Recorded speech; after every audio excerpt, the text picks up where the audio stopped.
7 പേരെയാണ് ഈ ഒരു മാസം കൊണ്ട് തെരുവ് പട്ടികൾ കടിച്ചു കൊന്നിരിക്കുന്നത്. അതിൽ 3 കൊച്ചു കുട്ടികളാണ്. എന്താണ് നമ്മുടെ ഈ നാട്ടിൽ നടക്കുന്നത്? 104 കോടി രൂപ കഴിഞ്ഞ വർഷം തെരുവ് പട്ടികളുടെ സംരക്ഷണത്തിന് വേണ്ടി സർക്കാർ മുടക്കിയിട്ടുണ്ടെന്നാണ് ഇന്ന് വാർത്തയിൽ കണ്ടത്. ആയിരക്കണക്കിന് ആളുകൾക്കാണ് തെരുവ് പട്ടിയുടെ കടി കൊള്ളുന്നത്. കുത്തിവയ്പ്പുകൾ, വാക്സിനുകൾ എടുത്തിട്ടും ഇത്രയും ആളുകൾ മരിക്കാനിടയായി തീർന്നു. എന്തുകൊണ്ടാണ് ഇതിങ്ങനെ വർദ്ധിച്ചു വരുന്നത്? ഇവിടെ ആരെങ്കിലും ഒന്ന് തോണ്ടിയാൽ ഉടൻ മനുഷ്യാവകാശ കമ്മീഷൻ വരും, ബാലജന കമ്മീഷൻ, ശിശു സംരക്ഷണ കമ്മീഷൻ എന്ന് വേണ്ട 100 കമ്മീഷനുകളാണ് കൊടിവെച്ച കാറിൽ ഇങ്ങനെ സഞ്ചരിക്കുന്നത്. ഇവരാരും ഇത് കാണുന്നില്ലേ? കാരണം അവരുടെ ഒന്നും വീട്ടിലെ കുട്ടികളെയോ അവരെയോ തെരുവ് പട്ടി അടിക്കുന്നില്ല. കാരണം അവരൊക്കെ AC ഇട്ട കാറിൽ സഞ്ചരിക്കുന്നു. സാധാരണക്കാരായ ആളുകളാണ് ഈ തെരുവ് പട്ടിയുടെ കടിയേൽക്കുന്നത്.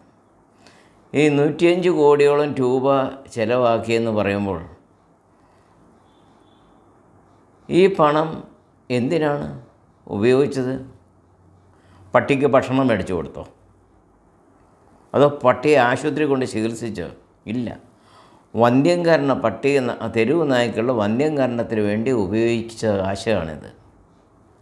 ഇതിൻ്റെ പകുതി പൈസ വേണോ സാറന്മാരെ? ഓരോ ജില്ലയിലും ഓരോ കെട്ടിടം എടുത്തിട്ട് ഈ തെരുവ് പട്ടികളൊക്കെ ഓരോ കെട്ടിടത്തിലുമാക്കി അതുങ്ങൾക്ക് ഭക്ഷണം കൊടുത്താൽ പോരെ? കാരണം ഇവിടുത്തെ കപട മൃഗസ്നേഹികൾക്ക് വേറെ ഉദ്ദേശങ്ങൾ കാണും. കപട മൃഗസ്നേഹികൾ എന്ന് പറഞ്ഞാൽ കാരണം ഞാൻ എൻ്റെ മറ്റ് വീഡിയോകളിൽ പറഞ്ഞിട്ടുണ്ട്, ഇവർ ഭൂരിപക്ഷ ആളുകളും മാംസഭുക്കുകളാണ്, പട്ടികളല്ല ഈ മൃഗസ്നേഹികൾ. മറ്റു മൃഗങ്ങളെയൊക്കെ കൊല്ലാം, തെരുവ് പട്ടിയെ കൊല്ലാൻ പാടില്ല എന്നുള്ള ഒരു പ്രശ്നം അവർക്കുള്ളൂ. തെരുവ് പട്ടിയെയും കാട്ടുമൃഗങ്ങളെയും മാത്രം കൊല്ലരുത്. ബാക്കി കാട്ടുമൃഗങ്ങൾക്കും തെരുവ് പട്ടിക്കും മനുഷ്യനെ കൊല്ലാം, ഒരു പ്രശ്നവുമില്ല. ഓരോ ജില്ലയിലും ഓരോ കെട്ടിടം എടുത്തിട്ട് അതിൽ ഈ തെരുവ് പട്ടികൾക്ക് ആവശ്യമായിരുന്ന ഭക്ഷണം കൊടുക്കട്ടെ. ഈ പട്ടിയെ പുറകെ നടന്ന് വന്ധ്യംകരിക്കാൻ ഇതൊന്നും വല്ലതും നടക്കുന്ന കാര്യമാണോ? ഇത് വർഷങ്ങളോളം വിദഗ്ധ ചികിത്സ പഠിച്ച മൃഗഡോക്ടർമാർ മറ്റുള്ളവരുടെ സഹായത്താൽ ഇതിനെ ഓരോന്നിനും വന്ധ്യംകരിച്ച് വിടേണ്ട കാര്യം എന്തിരിക്കുന്നു?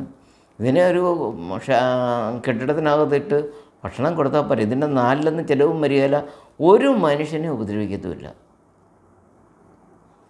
അപ്പോൾ ഇതിൻ്റെ പിന്നിൽ എന്തോ വലിയ ലോബി ഉണ്ട് എന്നുള്ളത് ശരിയാണ്. പക്ഷേ ഒരു കാര്യം, ഈ മരിച്ചു പോയ കുഞ്ഞുങ്ങളെ സംബന്ധിച്ച് ഇന്ന് വെളുപ്പിനെ ഒരു പെൺകുട്ടി മരിച്ചു, 2ാം ക്ലാസ്സിൽ പഠിക്കുന്ന.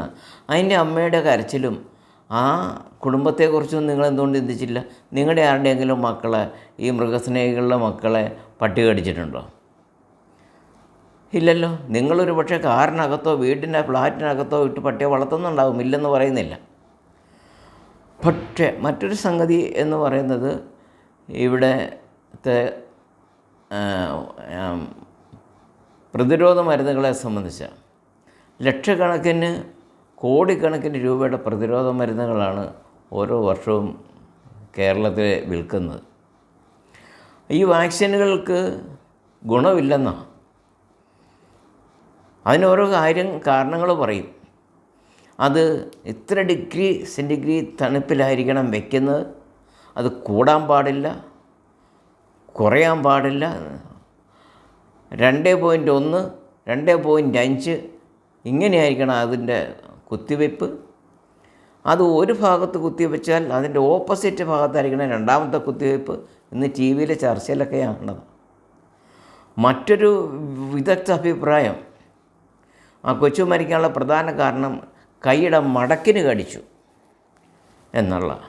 കൈയുടെ മടക്കിനോ മുഖത്തോ കടിച്ചാൽ പെട്ടെന്ന് തന്നെ ഇത് തലച്ചോറിനെ ബാധിക്കും. അതുകൊണ്ട് ഈ മൃഗസ്നേഹികളും ഈ വിദഗ്ധരോട് എനിക്ക് പറയാനുള്ള ഒരു സംഗതി, നിങ്ങൾ ഈ പട്ടിയോട് പറയണം, തെരുവ് പട്ടികളോട് പറയണം, നിങ്ങൾ കടിക്കരുത്. ഇനി അഥവാ നിങ്ങൾക്ക് കടിക്കണമെന്ന് തോന്നിയാൽ ആ മനുഷ്യരുടെ കൈയുടെ മടക്കിനും മുഖത്തും കടിക്കരുത് എന്ന് പറയണം. അപ്പോൾ കുറേയെങ്കിലും മരണം ഒഴിവായി കിട്ടുമല്ലോ. എന്താണ് ഈ പറയുന്നത്? ഇതൊക്കെ ഒരു വലിയൊരു മാഫിയയാണ്. ഈ തെരുവ് പട്ടിയെ വളർത്തുന്നതും ഈ മരുന്ന് മാഫിയയും എല്ലാം കൂടെ. പക്ഷെ ഒരു കാര്യം, ഞങ്ങളെപ്പോലുള്ള പാവപ്പെട്ടവരും ഞങ്ങളുടെ കുഞ്ഞുങ്ങളും ഈ നാട്ടിലൊന്ന് ജീവിച്ചോട്ടെ. ദയവ് ചെയ്ത് നിങ്ങൾ മൃഗസ്നേഹമൊക്കെ ചെയ്തോ, പക്ഷേ ഈ തെരുവ് പട്ടികളെ ഒഴിവാക്കി തരണം.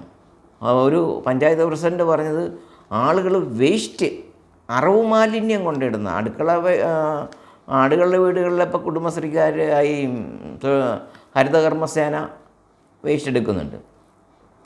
അറവ് മാലിന്യം കൊണ്ട് ഇടുന്നതുകൊണ്ടാണ് തെരുവ് പട്ടി വരുന്നത്. അറവ് മാലിന്യം കൊണ്ടിരുന്ന ആരാണെങ്കിൽ അത് തടയണം, അല്ലെങ്കിൽ അത് സംസ്കരിക്കാനുള്ള വിവരണം ചെയ്താൽ പോരെ. ഇതിന് മനുഷ്യൻ്റെ ജീവനെ വെച്ചുകൊണ്ട് വില പറയേണ്ട കാര്യമുണ്ടോ? അതുകൊണ്ട് പ്രിയ സുഹൃത്തുക്കളെ, കഴിയുന്നിടത്തോളം ഈ തെരുവ് പട്ടികളുടെ കടി കൊള്ളാതെ നോക്കുക. കാരണം ഇവരെല്ലാം ഒന്ന് തന്നെയാണ്, ഇവരെല്ലാം ഒരു ഗ്രൂപ്പാണ്, ഐക്യമുന്നണിയാണ്. തെരുവ് പട്ടി, ഈ മൃഗസംരക്ഷണ വിഭാഗം, അതുപോലെ വാക്സിൻ കമ്പനി, ഇതുമായിട്ട് ബന്ധപ്പെട്ട ആരോഗ്യ വിഭാഗത്തിലെ കുറേ ആളുകൾ, അവരൊക്കെ ഒരു ഐക്യമുന്നണിയാണ്. നമ്മൾ കടി കൊള്ളാതെ നോക്കുക, പ്രത്യേകിച്ച് കൈയുടെ മടക്കിനും മുഖത്തും കൊണ്ടുപോയാൽ പിന്നെ രക്ഷയില്ല. എല്ലാം എന്ത് പറയാനാ. നിങ്ങൾക്ക് ഈ വീഡിയോ ഇഷ്ടപ്പെടുക എന്ന് പറഞ്ഞു കഴിഞ്ഞാൽ ഇതൊരു വലിയ പ്രബോധനം നൽകുന്ന വീഡിയോ ഒന്നുമല്ല, പക്ഷെ നമ്മൾ ഇങ്ങനെയുള്ള വിഷയങ്ങൾ ആളുകളുടെ ശ്രദ്ധയിലേക്ക് കൊണ്ടുവരികയാണ്. ഇഷ്ടപ്പെട്ടാൽ നിങ്ങളൊന്ന് സബ്സ്ക്രൈബ് ചെയ്യുക, ഇത് മറ്റുള്ളവർക്ക് ഷെയർ ചെയ്യുക. നിങ്ങൾക്ക് കഴിയുന്ന പരമാവധി ഇതിനെതിരെ പ്രവർത്തിക്കാനായിട്ട് ശ്രമിക്കാൻ പ്രോത്സാഹിപ്പിക്കുന്നു.